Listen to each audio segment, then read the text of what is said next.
ഇന്ന് റിലീസായ മലയാള സിനിമയാണ് പുഷ്പക വിമാനം. ജൂലൈ അവസാനം റിലീസ് ചെയ്യാൻ വെച്ചിട്ട് നീണ്ടു പോയിട്ട് അവസാനം ഇന്നാണ് സിനിമ റിലീസായത്. ഉല്ലാസ് കൃഷ്ണയാണ് ഈ സിനിമ സംവിധാനം ചെയ്തിട്ടുള്ളത്.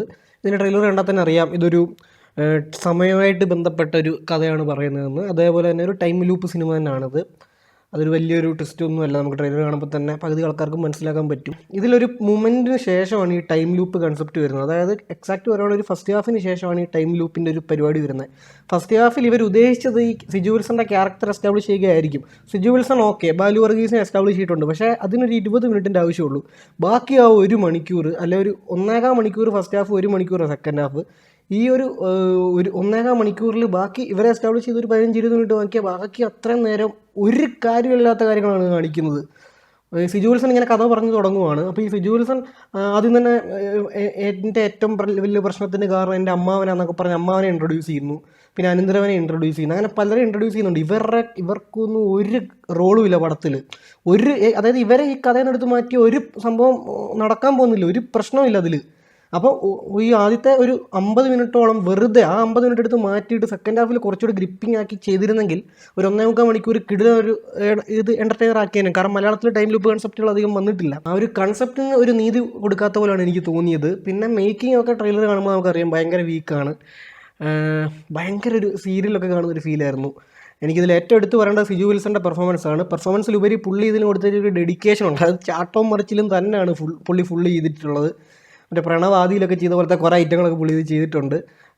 കൊള്ളായിരുന്നു, അതിൽ അടിപൊളിയായിട്ടുണ്ടായിരുന്നു പുള്ളി. അതായത് അത് ചെയ്തതിനുള്ള എഫേർട്ട് 1, 2 നന്നായിട്ട് വന്നിട്ടുമുണ്ട്. നമുക്ക് പുള്ളിയുടെ ബോഡിയൊക്കെ ഭയങ്കര ഫ്ലെക്സിബിളൊക്കെ ആയിരുന്നു. ബാലു വർഗീസ് ആസ് യൂഷ്വൽ പണ്ടൊക്കെ പുള്ളി ചെയ്തുകൊണ്ടിരുന്ന ഒരു ഫ്രീക്കൻ അങ്ങനത്തെ ഒരു പരിപാടിയുടെ കോഴി ടൈപ്പ് അങ്ങനത്തെ ഒരു പരിപാടിയാണ് ബാലു വർഗീസിൻ്റെ ക്യാരക്ടർ.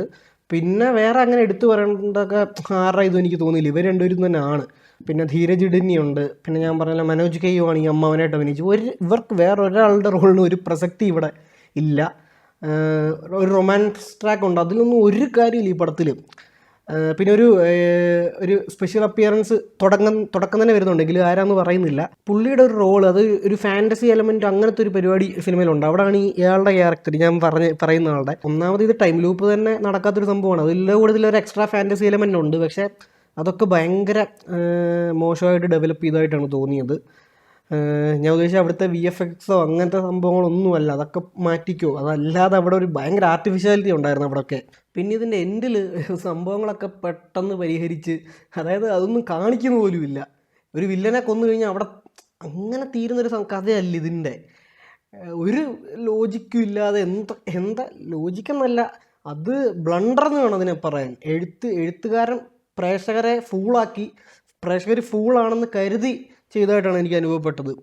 അതായത് ഇവർക്കാർക്കും ഒരു ബോധമില്ല. ഇപ്പോൾ സ്ക്രിപ്റ്റ് വായിക്കുന്ന സിജു വിൽസൺ ഉൾപ്പെടെ ആർക്കും പറഞ്ഞാൽ മനസ്സിലാവത്തില്ല. അതായത് ഇതെന്ത് അവസാനമാണ്, സെക്കൻഡ് പാർട്ടിന് വേണ്ടി എന്തൊക്കെ കാണിച്ചു കൂട്ടിയെന്ന് പറഞ്ഞാൽ പോലും ഇതിനൊരു പ്രോപ്പർ, അതായത് ഇമ്മീഡിയറ്റ്ലി സെക്കൻഡ് പാർട്ടിനുള്ളൊരു സംഭവം ഇത് കഴിഞ്ഞിട്ട് കാണിച്ച ഓക്കെ. പക്ഷേ ഇത് കഴിഞ്ഞിട്ട് ഒരു ഇവൻ്റ് ഉണ്ട്, അത് പ്രോപ്പറായിട്ട് നടന്നു ഹാപ്പി ആയിട്ട് അങ്ങനെയൊക്കെ അങ്ങനെ ഒരിക്കലും നടക്കത്തില്ല. അതിന് നടുക്ക് വരുന്നൊരു പ്രൊസീജിയർ, അതും അതേ ഡേറ്റിലൊക്കെ ഒരിക്കലും അത് സംഭവിക്കത്തില്ല. എനിക്ക് കൂടുതലിനെ പറ്റി പറഞ്ഞാൽ സ്പോയിലറാവും, ഈ പറയുന്നത് കുഴപ്പമില്ല. പക്ഷേ എങ്കിൽ പോലും ഒരു എത്തിക്സ് ഉള്ളതുകൊണ്ട് അത് പറയുന്നില്ല. അതുകൊണ്ട് തന്നെ നിങ്ങൾക്ക് ഞാൻ എന്താ പറയുന്നതെന്ന് ചിലപ്പോൾ തോന്നുമായിരിക്കും. പക്ഷേ സ്റ്റിൽ അതൊക്കെ എൻ്റെ അവസാനമൊക്കെ ഭയങ്കര ഊളത്തരമാണ്. ആകത്തൊക്കെ പറയുകയാണെങ്കിൽ ഇത് അന്നേ റിലീസ് ചെയ്യായിരുന്നു. അതായത് ഇത് എന്ന് റിലീസ് ചെയ്താലും, അതായത് ഇത് കഴിഞ്ഞിട്ട് ഒരു 2 ആഴ്ച അല്ലെങ്കിൽ ഒരു 3 ആഴ്ചത്തേക്ക് വേറെ ഒരു പടവും റിലീസ് ഇല്ലെന്ന് പറഞ്ഞാൽ പോലും ഈ സിനിമയ്ക്കൊന്നും ആരും കയറത്തില്ല. കാരണം അതിനുള്ളൊരു കണ്ടൻറ്റ് അല്ലെങ്കിൽ അതിനുള്ളൊരു ക്വാളിറ്റി ഇല്ലാത്തൊരു സിനിമയായിട്ടാണ് എനിക്ക് പുഷ്പവിമാനം പേഴ്സണലി അനുഭവപ്പെട്ടത്. ട്രെയിലർ കണ്ടപ്പോഴേ അറിയായിരുന്നു വലിയ രസം കാണത്തില്ലെന്ന്. പക്ഷേ സ്റ്റിൽ ഈ ഒരു ജോണർ ഇതായതുകൊണ്ട് തന്നെ എനിക്ക് ഇഷ്ടമുള്ളൊരു ജോണറാണ്. ഒരുപാട് അങ്ങനത്തെ സിനിമകൾ മാനാടൊക്കെ പേഴ്സണൽ ഫേവറേറ്റ് ആണ്. അപ്പോൾ അതിൽ കുറച്ച് നീതി പുലർത്തി കാണുമെന്ന് കരുതി, പക്ഷേ അത് സംഭവിച്ചില്ല. അപ്പോൾ അകത്തൊക്കെ എനിക്ക് നിരാശ സമ്മാനിച്ച സിനിമയാണ് പുഷ്പക വിമാനം. അപ്പോൾ ഈ സിനിമയ്ക്ക് എൻ്റെ റേറ്റിംഗ് 1 out of 5 ആണ്. സിജു വിൽസണിൻ്റെ ആ ഒരു പെർഫോമൻസ് മാത്രമാണ് എടുത്തു പറയാൻ തക്ക ഉള്ളത്. പിന്നെ പാട്ടുകൾ നമുക്കിങ്ങനെ റിപ്പീറ്റായിട്ട് കേട്ടോണ്ടിരിക്കാൻ അകത്തൊക്കെ ഉള്ളതില്ലെങ്കിലും തിയേറ്ററിൽ കേട്ടപ്പോൾ രസമുണ്ടായിരുന്നു. പ്രത്യേകിച്ച് ഒരു ഇൻട്രോ ഫൈറ്റിൽ വരുന്ന BGM പരിപാടികളും ഒക്കെ കൊള്ളായിരുന്നു.